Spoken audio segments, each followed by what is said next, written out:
ಆ, ನಮಸ್ಕಾರ. ಈಗ ಮತ್ತೆ ಷಟ್ ಸ್ಥಳದ ಚರ್ಚೆ ಮುಂದುವರಿದಿದೆ.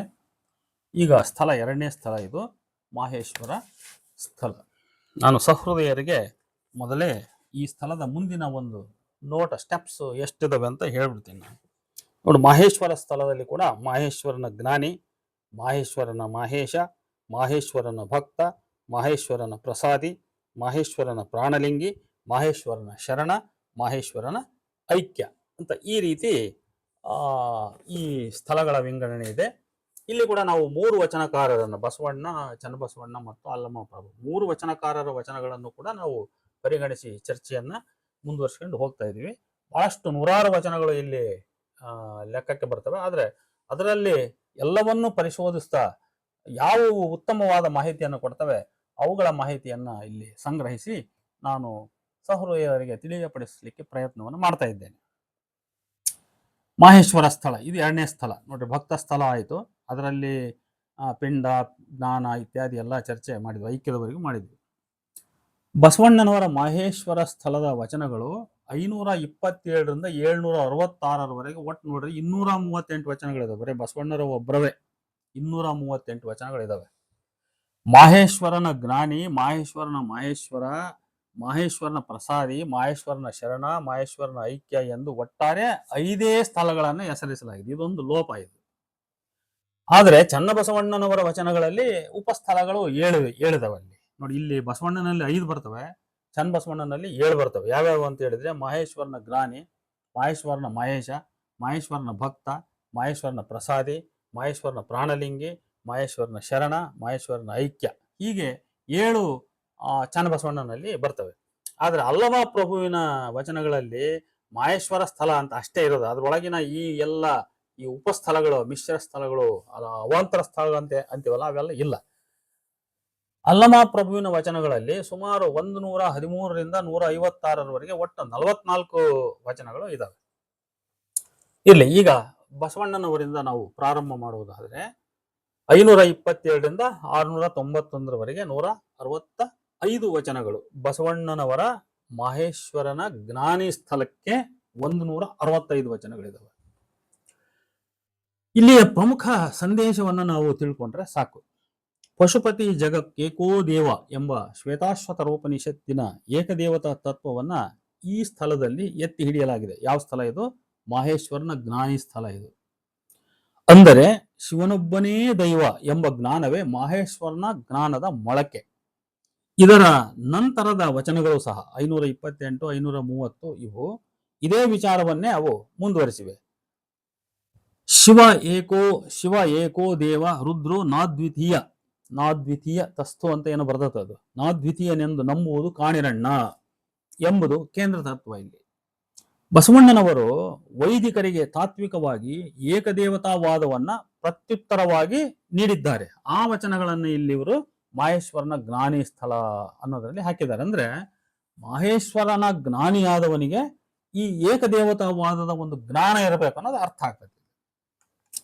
ಮುಂದಿನ ವಚನಗಳಲ್ಲಿ 532, 535 ಇತ್ಯಾದಿ ಸಕಲ ನಿಷ್ಕಳ, ವಿಶ್ವತಶ್ಚಕ್ಷು, ಆಮೇಲೆ ವಿಶ್ವತೋಮುಖ, ವಿಶ್ವತೋಬಾಹು ಎಂದು ಶಿವಸ್ವರೂಪವನ್ನ ವರ್ಣಿಸಿರುವ ವಿಚಾರಗಳು ಬರ್ತವೆ.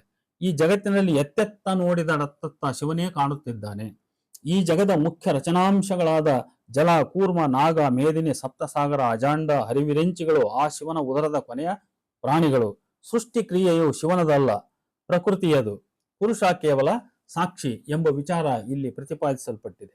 ಬಸವಣ್ಣನವರ 535ನೇ ವಚನವು ಶಿವನ ಅಂಗದ ವಿವಿಧ ಭಾಗಗಳಲ್ಲಿ ರುದ್ರ, ವಿಷ್ಣು ಮೊದಲಾದವರಲ್ಲದೆ ಅಗ್ನಿ, ವಾಯು ಮೊದಲಾದ 33 ಕೋಟಿ ಅಂದ್ರೆ 33 ಕೋಟಿ ದೇವತೆಗಳು, ಭೂಮಿ, ದಶದಿಕ್ಕುಗಳು ಸೃಷ್ಟಿಯಾಗಿ ಜಗತ್ತನ್ನು ಅಡಗಿಸಿಕೊಂಡ ಕುಕ್ಷಿಯಲ್ಲಿ ಅಂದ್ರೆ ಹೊಟ್ಟೆಯಲ್ಲಿ ಶಿವನು ಮಂಡಿತನಾಗಿದ್ದಾನೆಂದು ವಿವರ ಸಿಗ್ತದೆ ನಮಗೆ. ಒಟ್ಟಿನಲ್ಲಿ ಶಿವನು ವಿಶ್ವರೂಪಿ, ವಿಶ್ವವು ಶಿವಸಂಭೂತವಾದುದು ಎಂಬ ಜ್ಞಾನವೇ ಮಹೇಶ್ವರನ ಜ್ಞಾನಿ ಸ್ಥಳ ಅಂತ ನಮ್ಗನಿಸ್ತದೆ. ಅಂದ್ರೆ 2 ಪಾಯಿಂಟ್. ಒಂದು, ವಿಶ್ವಕ್ಕೆ ಶಿವನೊಬ್ಬನೇ ದೈವ ಅನ್ನೋದು ಒಂದು ಪಾಯಿಂಟು.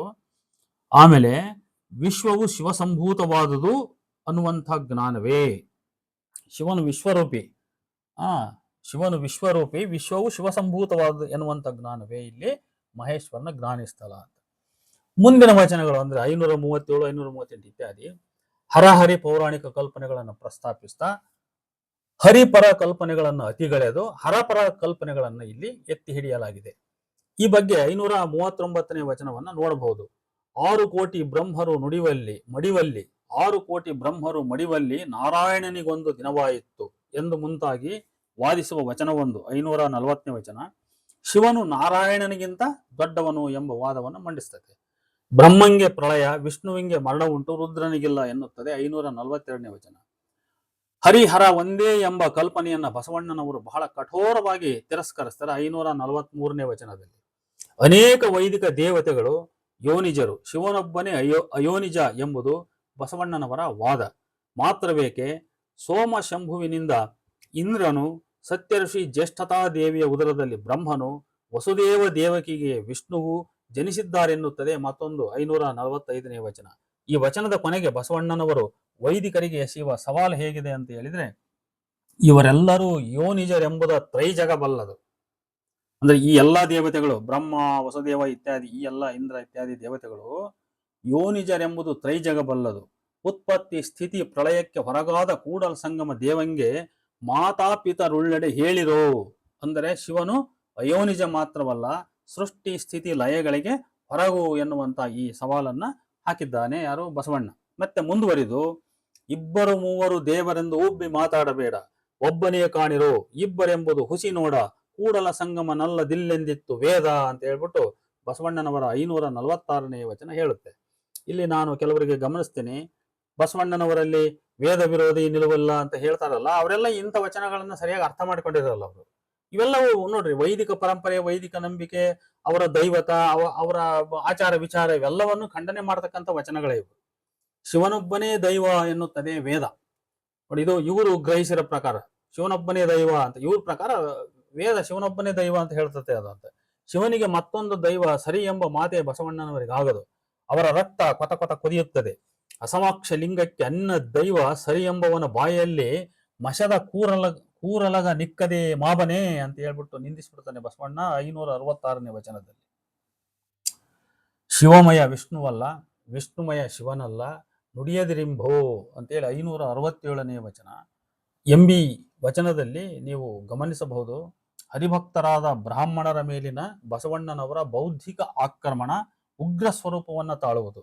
ಅವರ ಆಚರಣೆಗಳನ್ನು ಟೀಕಿಸುತ್ತಾ ಸತ್ತುದ ನೆಳೆವ ನೆತ್ತಣ ಹೊಲೆಯ, ಇಲ್ಲಿ ಪ್ರಶ್ನೆ ಮಾಡ್ತಾನೆ ಬಸವಣ್ಣ, ಸತ್ತುದನ್ನ ಎಳೆಯುವವನು ಅವನು ಎತ್ತಣ ಹೊಲೆಯ ಅಂತ, ಸತ್ತುದ ನೆಳೆಯವನ ಎತ್ತಣ ಹೊಲೆಯ ಹೊತ್ತು ತಂದು ನೀವು ಕೊಲುವಿರಿ ಎಂದು ಪ್ರಶ್ನಿಸುತ್ತಾ ಯಜ್ಞಕ್ಕಾಗಿ ಜೀವಂತ ಪ್ರಾಣಿಗಳನ್ನ ಕೊಲ್ಲುವ ವೈದಿಕರೇ ನಿಜವಾದ ಹೊಲೆಯರೆಂದು ಪ್ರತಿಪಾದಿಸುತ್ತಾನೆ ಬಸವಣ್ಣ 579ನೇ ವಚನದಲ್ಲಿ. ನೋಡಿ, ಇಲ್ಲಿ ವೈದಿಕರ ಖಂಡನೆ ಇಲ್ಲ ಅಂತ ಹೇಳ್ತಕ್ಕಂಥವ್ರು ಎಷ್ಟು ಸುಳ್ಳು ಹೇಳ್ತಾರಂತ ಗಮನಿಸಿ ನೀವು. ಅವರು ಸ್ಪಷ್ಟವಾಗಿ ಬಸವಣ್ಣ ಯಜ್ಞ ಕರ್ಮಗಳನ್ನ ಖಂಡಿಸಿದ್ದಾನೆ. ಈ ಯಜ್ಞ ಕರ್ಮಗಳು ಋಗ್ವೇದದಲ್ಲಿ ಪ್ರತಿಪಾದಿತವಾಗಿವೆ. ಇನ್ನು ಮುಂದೆ ಹೇಳ್ತಾನೆ, ಮುಂದುವರೆದು, ಹುಸಿವವನೇ ಹೊಲೆಯ, ವಿಪ್ರರು ಕೀಳು, ಸ್ವಪಚ ಶಿವಭಕ್ತನು ವೈದಿಕರಿಗೂ ಶ್ರೇಷ್ಠ, ಸ್ವಪಚೋಪಿ ಮುನಿಶ್ರೇಷ್ಠೋ ಯಸ್ತು ಲಿಂಗಾರ್ಚನೆ ರಥ,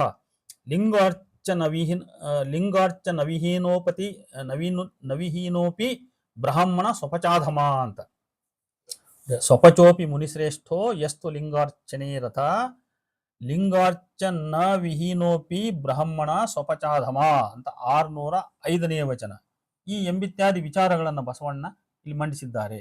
ಭಕ್ತರಿಗೆ ಆತ್ಮಸ್ಥೈರ್ಯ ತುಂಬಲೋಸುಗ ಬಸವಣ್ಣನವರು ದೇವರು ಭಕ್ತರನ್ನ ಅರೆವನಯ್ಯ, ಸಣ್ಣಹವನಕ್ಕ ಒರೆವನಯ್ಯ, ಬಣ್ಣಗಾವನ್ನಕ್ಕ, ಅವನು ಅರೆದಡೆ ಭಕ್ತ ಸಣ್ಣವಾಗಬೇಕು, ಒರೆದಡೆ ಬಣ್ಣ ದೂರಬೇಕು, ಆಗ ದೇವನು ಸಲಹುವನು ಅಂತ 687ನೇ ವಚನ.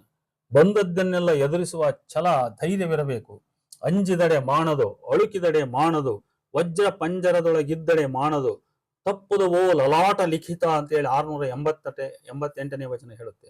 ಹುಟ್ಟಿದ ಬಳಿಕ ಶಿವನಿತ್ತ ಭೋಗಗಳನ್ನು ತಪ್ಪಿಸಲಾಗದು, ಬಂದದ್ದನ್ನ ನಾಭುಕ್ತಂ ಕ್ಷೀಯತೆ ಕರ್ಮ.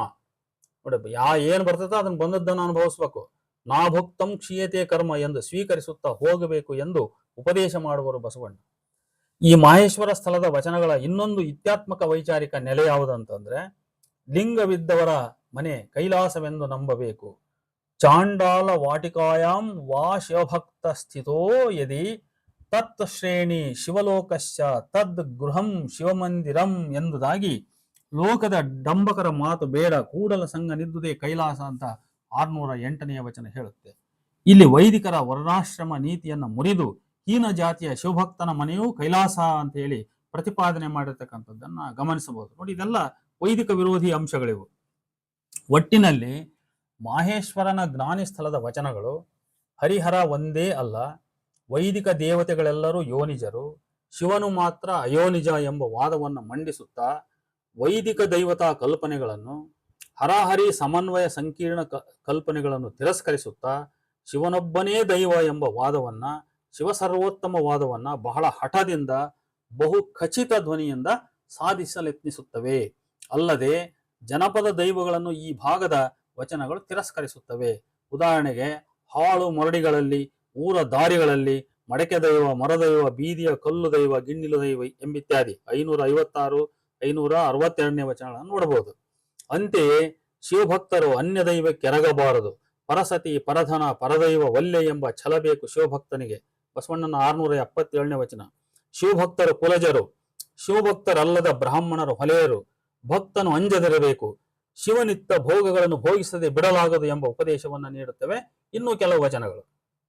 ಒಟ್ಟಿನಲ್ಲಿ ಇಲ್ಲಿ ನಿರ್ಣಯ ಏನಂತ ಹೇಳಿದ್ರೆ, ಇದೇ ಮಹೇಶ್ವರನ ಜ್ಞಾನ, ಏಕದೇವತಾ ಜ್ಞಾನ, ಶಿವಸರ್ವೋತ್ತಮ ಜ್ಞಾನ, ವೈದಿಕ ದೇವತಾ ಕಲ್ಪನೆಗಳು ಮತ್ತು ವೈದಿಕ ಶ್ರೇಷ್ಠತೆ ಹುರುಳಿಲ್ಲದ್ದು ಎಂಬ ಜ್ಞಾನ, ಹಲವು ಬಗೆಯ ಜನಪದ ದೈವಗಳು ಅರ್ಥವಿಲ್ಲದ್ದು ಎಂಬ ಜ್ಞಾನ. ಈ ಜ್ಞಾನ ಒಂದು ಕಡೆ ವೇದಾಂತ, ಇನ್ನೊಂದು ಕಡೆ ಸಾಂಖ್ಯ, ಈ ಎರಡರಲ್ಲೂ ಬೇರಿಟ್ಟುಕೊಂಡಿದೆ. ವೈದಿಕ ವಿರೋಧಿ ತಾತ್ವಿಕ ಸಂಘರ್ಷದ ಭೂಮಿಕೆ ಇದೇ ಆಗಿದೆ. ಭಕ್ತ ಸ್ಥಳದಲ್ಲಿ ವೈದಿಕ ವಿರೋಧಿಗಿಂತ ಸನಾತನ ಲಿಂಗಿ ಶೈವರೊಂದಿಗೆ ಭಿನ್ನಮತ ಸಂಘರ್ಷ ಕಾಣಿಸಿಕೊಳ್ಳುತ್ತದೆ. ಭಕ್ತ ಸ್ಥಳ ನಾವೇನ್ ನೋಡಿದ್ವಿ, ಆ ಭಕ್ತ ಸ್ಥಳದಲ್ಲಿ ವೈದಿಕ ವಿರೋಧಿ ಕಾಣಲ್ಲ. ಅಲ್ಲಿ ವೈದಿಕ ವಿರೋಧಿ ಅಂಶಕ್ಕಿಂತ ಸನಾತನ ಲಿಂಗಿ ಶೈವರೊಂದಿಗೆ ಭಿನ್ನಮತ ಸಂಘರ್ಷ ಕಾಣಿಸಿಕೊಳ್ಳುತ್ತದೆ. ಅಲ್ಲಿ ಬಸವಣ್ಣನವರ ಬೇಸರ, ಹತಾಶೆ, ಖಿನ್ನತೆ, ಏಕಾಕಿತನ ಈ ಎಲ್ಲ ಭಾವ ಪರಿವೇಶಗಳಿಗೆ ಬ್ರಾಹ್ಮಣರಲ್ಲ, ಸನಾತನ ಲಿಂಗಿಗಳೇ ಕಾರಣ. ಭಕ್ತ ಸ್ಥಳದಲ್ಲಿ ಬಸವಣ್ಣನವರ ಎಳಸುತನ, ಅಪರಿಪಕ್ವತೆ ದರ್ಶನವಾಗುತ್ತದೆ. ಆದರೆ ಮಹೇಶ್ವರ ಸ್ಥಳದಲ್ಲಿ ತಾತ್ವಿಕ ಪ್ರೌಢಾವಸ್ಥೆ ಕಾಣುತ್ತದೆ.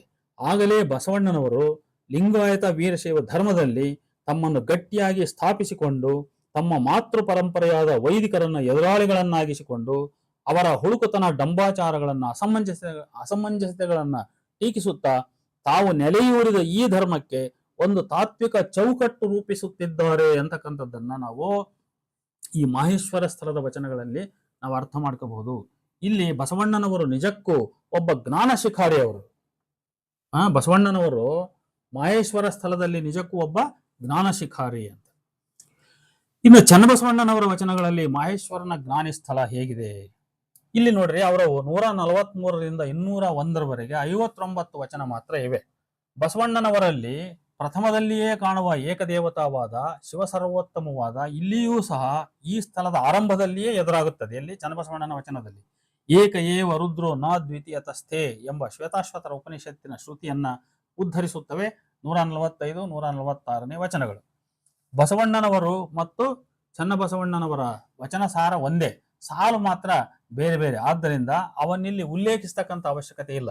ಶಿವಾಯ ವಿಷ್ಣು ರೂಪಾಯ, ಶಿವರೂಪಾಯ ವಿಷ್ಣುವೇ ಎಂದು ಶಿವ ವಿಷ್ಣು ಸಮನ್ವಯ ಪ್ರಯತ್ನವನ್ನ ಚನ್ನಬಸವಣ್ಣನವರು ಬಸವಣ್ಣನಂತೆಯೇ ಖಂಡಿಸಿದ್ದಾರೆ. 147ನೇ ವಚನ ನೋಡಬಹುದು. ಬಸವಣ್ಣನವರಲ್ಲಿ ಕಾಣುವ ವೈದಿಕ ವಿರೋಧಿ ಜ್ಞಾನ ಚನ್ನಬಸವಣ್ಣನವರಲ್ಲೂ ಇದೆ. ಅನಲವೇ ಅಂದ್ರೆ ಅಗ್ನಿ, ಅನಲವೇ ಗುರುವೆಂದು ಇದಿರಾಸನವನೇರಿ ಭಾಷೆಗೆ ತಪ್ಪುವ ಪಾತಕರ ವಿಧಿಯಂತೋ. ನೋಡಿ, ಬ್ರಾಹ್ಮಣರನ್ನ ಟೀಕೆ ಮಾಡ್ತಾನೆ, ಅಗ್ನಿ ಪೂಜಕರನ್ನ. ವರ್ಣಾನಾಂ ಬ್ರಾಹ್ಮಣೋ ಗುರು ಎಂದು ವರ್ಣವನರಸುವ ಕುನ್ನಿಗಳ ವಿಧಿಯಂತೋ ಎಂದು ಪ್ರಶ್ನಿಸುವ ಮೂಲಕ 148ನೇ ವಚನ ವೈದಿಕ ಪರಂಪರೆಯನ್ನ ಟೀಕಿಸಲು ಆರಂಭಿಸುವರು ಚನ್ನಬಸವಣ್ಣ. ಈ ಕುರಿತು ಇನ್ನಷ್ಟು ವಚನೋಕ್ತಿಗಳನ್ನ ನೀವು ನೋಡಬಹುದು.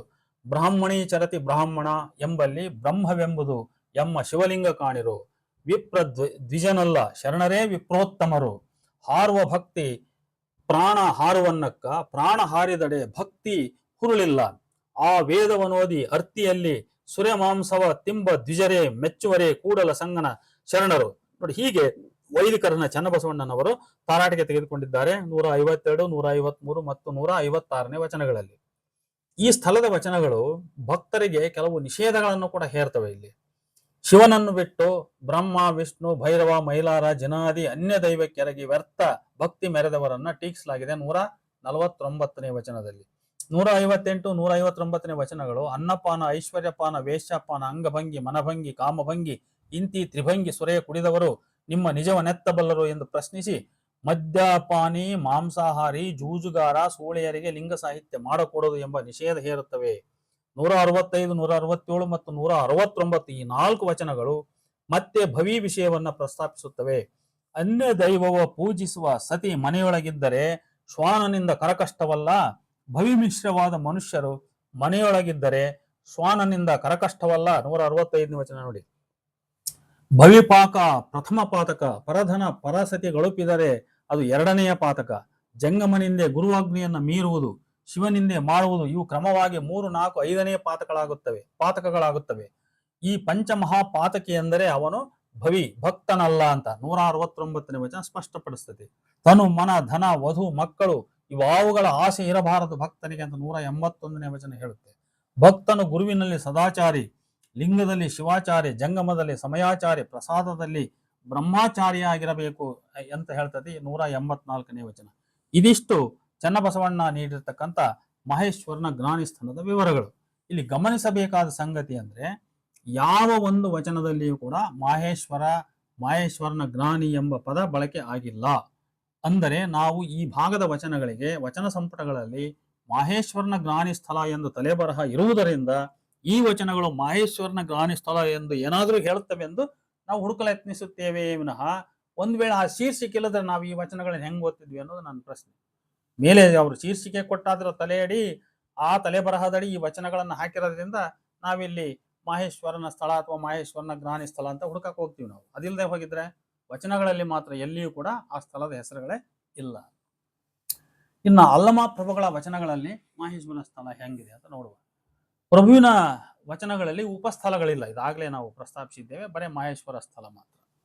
ಮಹೇಶ್ವರ ಸ್ಥಳದಲ್ಲಿ 113ರಿಂದ 156ರವರೆಗೆ ಒಟ್ಟು ಅಲ್ಲಮ ಪ್ರಭುವಿನ 44 ವಚನಗಳಿವೆ. ಈ ಸ್ಥಳದ ಮೊದಲ ವಚನ 113ರಲ್ಲಿ ಆಗಮ ಪುರುಷರ ಆಗಮ ಮಾಯಾಗಿ ಹೋಯಿತು, ವಿದ್ಯಾಪುರುಷರ ವಿದ್ಯೆ ಅವಿದ್ಯೆಯಾಗಿ ಹೋಯಿತು, ವೇದ ಪುರುಷರ ವೇದ ಹೊಲಬುದಪ್ಪಿ ಹೋಯಿತು, ಪುರಾಣ ಪುರುಷರ ಪುರಾಣ ವಿಚಾರ ಭ್ರಷ್ಟವಾಗಿ ಹೋಯಿತು. ಹೀಗೆ ಈ ಪುರುಷರುಗಳೆಲ್ಲ ಭಕ್ತ ದೇಹಿಕ ದೇವನೆಂದರಿಯದೆ ಕೆಟ್ಟರಲ್ಲ ಎಂದು ವ್ಯಥೆ ಪಡುವರು ಅಲ್ಲಮ ಪ್ರಭು. ನೋಡಿ, ಇಲ್ಲಿ ಜ್ಞಾನ ಮಾರ್ಗಿ ವೈದಿಕ ಪರಂಪರೆಯನ್ನು ತಿರಸ್ಕರಿಸಿ ಭಕ್ತಿ ಮಾರ್ಗದ ದೇವನು ಭಕ್ತ ದೇಹಿಕ ಎಂಬ ಜ್ಞಾನವನ್ನ ಪ್ರಭುಗಳು ಇಲ್ಲಿ ಎತ್ತಿ ಹಿಡಿದಿದ್ದಾರೆ. ಪುರಾತನರನ್ನ ನೆನೆದು ಕೃತಾರ್ಥವಾದವೆಂಬುದನ್ನು ತಿರಸ್ಕರಿಸುತ್ತಾ ನಿಷ್ಠೆಯಿಲ್ಲದ ಭಕ್ತಿಯನ್ನ ಗುಹೇಶ್ವರ ಮೆಚ್ಚನು ಎನ್ನುತ್ತದೆ 115ನೇ ವಚನ. 116ನೇ ವಚನವನ್ನು ಸಿದ್ದೇಶ್ವರ ಸ್ವಾಮಿಗಳು ಅರ್ಥೈಸಿರುವಂತೆ ಭಕ್ತಿಯ ಒಂದಂಗವಾದ ಕಾರಣ ಎಂದರೆ ಶಿವಜ್ಞಾನ, ಇನ್ನೊಂದಂಗವೆಂದರೆ ವಿಷಯ ವಿರಾಗ ಎಂಬ ಕಾರ್ಯ. ಈ ಎರಡಿಲ್ಲದಿದ್ದರೆ ಭಕ್ತಿ ಇರದು. ಈ ಎರಡು ಇಲ್ಲದೆ ತಾವು ಭಕ್ತರು ಎಂದು ಹೇಳಿಕೊಳ್ಳುವುದು ಅಜ್ಞಾನ. ಇವರು ಪಂಚೇಂದ್ರಿಯಗಳನ್ನ ತೊರೆಯುವರು. 5 ಸ್ತ್ರೀಯರ ಮುಖವ ನರೀರಿ ಎಂದರೆ ಪಂಚಶೀಲ ಪಂಚಾಚಾರಗಳನ್ನು ಅರಿಯಿರಿ. ಕನಕ, ಕಾಮಿನಿ, ಕೀರ್ತಿ ಈ 3ರ ಮೋಹಗಳನ್ನ ಕಳೆಯಲರಿಯಿರಿ. ಕಾಯ ಗುಣ ಒಳಿಯದೆ ಲಿಂಗವನ್ನ ಮುಟ್ಟಿದೆ ಎಂಬುದು ಭ್ರಮೆ ಅಂತ ಹೇಳಿ ಟೀಕಿಸ್ತಾರೆ ಅಲ್ಲಮ ಪ್ರಭು ಅಂತ ಹೇಳಿ ಅವ್ರು ಹೇಳ್ತಾರೆ. ಅಂದರೆ ಪಂಚೇಂದ್ರಿಯಗಳನ್ನ ಮೆಟ್ಟಿ ತ್ರಿಮೋಹಗಳ ಕಳೆದು ಪಂಚಶೀಲಾದಿ ಜ್ಞಾನ ತಿಳಿದರೆ ಮಾತ್ರ ಭಕ್ತಿ ಅಳವಡುತ್ತದೆಂಬ ತಿಳುವಳಿಕೆ ಈ ಸ್ಥಳಿಗೆ ಅಂದ್ರೆ ಈ ಮಹೇಶ್ವರ ಸ್ಥಳಿಗೆ ಇರಬೇಕು ಅನ್ನೋದು ಅವರ ಅರ್ಥ. 117ನೇ ವಚನದಲ್ಲಿ ಉದರಕ್ಕೆ ಕುದಿವರು, ಕತ್ತಲೆಯಾಯಿತೆಂದು ಮಜ್ಜನ ಕೆರೆವರು, ಇರುಳಿಗೊಂದು ನಿಯಮ, ಹಗಲಿಗೊಂದು ನಿಯಮ, ಕಾಯ ಒಂದು ದೆಸೆ, ಜೀವ ಒಂದು ದೆಸೆ, ಗುಹೇಶ್ವರನ ಲಿಂಗ ತಾನೊಂದು ದೆಸೆ ಎಂದು ಭಕ್ತಿಯ ಡಂಬಾಚಾರವನ್ನ ಲೇವಡಿಸಿದ್ದಾರೆ ಅಲ್ಲಮ ಪ್ರಭು. ಇಲ್ಲಿ ಯಾವುದೊಂದಕ್ಕೂ ಹೊಂದಾಣಿಕೆ ಇಲ್ಲದಂತ ಭಕ್ತಿ. ಇದೇ ರೀತಿ ಆಡಂಬರದ ಕರ್ಮಾಚಾರಗಳನ್ನ 118, 119, 120 ಈ 3 ವಚನಗಳು ಕೂಡ ಟೀಕಿಸ್ತವೆ. ಅಗ್ಗವಣಿ, ಪತ್ರೆ, ಪುಷ್ಪ, ಧೂಪ, ದೀಪ, ನಿವಾಳಿ ಇವೆಲ್ಲವುಗಳಿಂದ ಪೂಜಿಸಿ ಬಳಲುತ್ತಾ ಇದ್ದಾರೆ. ಏನೆಂದರಿಯರು ಎಂತೆಂದರಿಯರು, ಜನ ಮರಳೋ ಜಾತ್ರೆ ಮರಳೋ ಎಂಬಂತೆ. ಹಾಲ ನೇಮವ ಹಿಡಿದಾತ ಬೆಕ್ಕಾಗಿ ಹುಟ್ಟುವ, ಕಡಲೆಯ ನೇಮವ ಹಿಡಿದಾತ ಕುದುರೆಯಾಗಿ ಹುಟ್ಟುವ, ಅಗ್ಗವಣಿಯ ನೇಮವಾಗಿ ಹಿಡಿದಾತ ಕಪ್ಪೆಯಾಗಿ ಹುಟ್ಟುವ, ಪುಷ್ಪವ ನೇಮವಾಗಿ ಹಿಡಿದಾತ ತುಂಬಿಯಾಗಿ ಹುಟ್ಟುವ ಇವು ಷಡು ಸ್ಥಳಕ್ಕೆ ಹೊರಗು ಎಂದು ವ್ಯಂಗ್ಯವಾಡಿದ್ದಾರೆ ಅಲ್ಲಮ ಪ್ರಭು ದೇವರು 120ನೇ ವಚನದಲ್ಲಿ. 136, 137 ಈ ವಚನಗಳಲ್ಲಿ ಭಕ್ತ ಮತ್ತು ಲಿಂಗ ಭಕ್ತಿಯ ಬಗ್ಗೆ ಅವರು ಮಾತಾಡ್ತಾ ಹೋಗ್ತಾರೆ.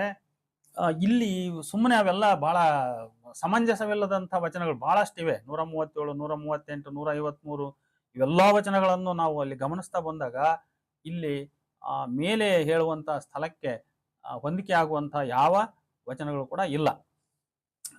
ಇನ್ನೊಂದು 152ನೇ ವಚನ, ಈ ವಚನವಂತೂ ಪೂರ್ಣ ವೈರುಧ್ಯವನ್ನು ಈ ಶರಣ ತತ್ವಕ್ಕೆ. ಪಂಚೇಂದ್ರಿಯ ಸಪ್ತಧಾತುವ ನತಿಗಳೆದಲ್ಲಿ ಫಲವೇನೋ, ಕಾಮ ಕ್ರೋಧ ಲೋಭ ಮೋಹ ಮದ ಮತ್ಸರ ವಿಷಯಗಳ ನತಿಗಳೆದಲ್ಲಿ ಫಲವೇನೋ, ಇವೆಲ್ಲವ ಕೊಂದ ಪಾಪ ನಿಮ್ಮ ತಾಗುವುದು ಗುಹೇಶ್ವರ. ನೋಡಿ, ಪೂರ್ಣ ಶರಣತತ್ವಕ್ಕೆ ವಿರುದ್ಧವಾದಂಥ ವಚನ ಇದು. ಯಾವುದು? ಈ 152ನೇ ವಚನ. ಹೀಗೆ ಒಂದು ರೀತಿ ಸ್ವಯಂ ವೈರುಧ್ಯಾತ್ಮಕವಾದ ವಚನಗಳು ಕೂಡ ಕೆಲವು ನಾವು ಸೂಕ್ಷ್ಮ ಪರಿಶೀಲನೆ ಮಾಡ್ತಾ ಹೋದಾಗ ಸಿಗ್ತವೆ. ಇದು ಒಂದು. ಎರಡನೇದಾಗಿ ಅಲ್ಲಮ ಪ್ರಭುವಿನ ವಚನಗಳಂತೂ ಸ್ಥಳ ನಿರ್ವಚನಕ್ಕೆ ಸರಿಯಾದ ಅರ್ಥವನ್ನು ಕಟ್ಟಿಕೊಂಡಂಥ ವಚನಗಳು ಆ ವಿಭಾಗದಲ್ಲಿ ಕಾಣುವುದಿಲ್ಲ. ಹೀಗೆ ಒಟ್ಟಿನಲ್ಲಿ ಒಂದೊಂದು ವಚನವು ಒಂದೊಂದು ಸ್ವತಂತ್ರ ಸಂದೇಶ ಹೊಂದಿದ್ದು ಅವೆಲ್ಲವೂ ಒಂದು ತಾರ್ಕಿಕ ಜೋಡಣೆಯಂತೆ ಒಂದು ಸ್ಥಳ ನಿರ್ವಚನ ಮಾಡುವುದಿಲ್ಲ. ಇಲ್ಲಿಯೂ ಸಹ ಯಾವ ಒಂದು ವಚನದಲ್ಲಿಯೂ ಮಹೇಶ್ವರನ ಹೆಸರಿಲ್ಲ. ಭಕ್ತ ಪ್ರಸಾದಿ ಹೆಸರುಗಳುಂಟು. 139ನೇ ವಚನ, ಇದು ಬಹುಶಃ ಪ್ರಕ್ಷಿಪ್ತ ಇರಬಹುದು. ಈ ವಚನವು ಪ್ರಾಣಲಿಂಗ ಕುರಿತಾಡುತ್ತದೆ. ಇಂತಿರುವಾಗ ಯಾವ ಆಧಾರದಿಂದ ಈ ವಚನಗಳಿಗೆ ಮಹೇಶ್ವರ ಸ್ಥಳ ಎಂಬ ಹೆಸರು ನೀಡಿದರು ಅಂತ ನನಗೆ ಸೋಜಿಗನಿಸ್ತದೆ. ಎಸ್ಪೆಷಲಿ ಅಲ್ಲಮ ಪ್ರಭುವಿನ ಈ ವಚನಗಳಿಗೆ ಮಹೇಶ್ವರ ಸ್ಥಳ ಅಂತ ಅವ್ರು ಹೆಂಗೆ ಹೇಳಿದ್ರು, ಅಥವಾ ಆ ಸ್ಥಳನಾಮಕ್ಕೆ ಅದರ ಅಡಿಗೆ ಈ ಎಲ್ಲ ವಚನಗಳನ್ನ ಎಲ್ಲೂ ಕೂಡ ಮಹೇಶ್ವರ ಸ್ಥಳದ ಅರ್ಥವನ್ನೇ ನೀಡದಂಥ ವಚನಗಳನ್ನ ಹೇಗೆ ತಂದು ಹಾಕಿದ್ರು ಅಂತಕ್ಕಂಥದ್ದು ಒಂದು ಸೋಜಿಗದ ಪ್ರಶ್ನೆ ಆಗ್ತದೆ. ಇಷ್ಟು ಹೇಳ್ತಾ ಈ ವಿಡಿಯೋದ ಚರ್ಚೆಯನ್ನು ನಾನು ಇಲ್ಲಿಗೆ ಮುಗಿಸ್ತಾ ಇದ್ದೇನೆ. ನಮಸ್ಕಾರ.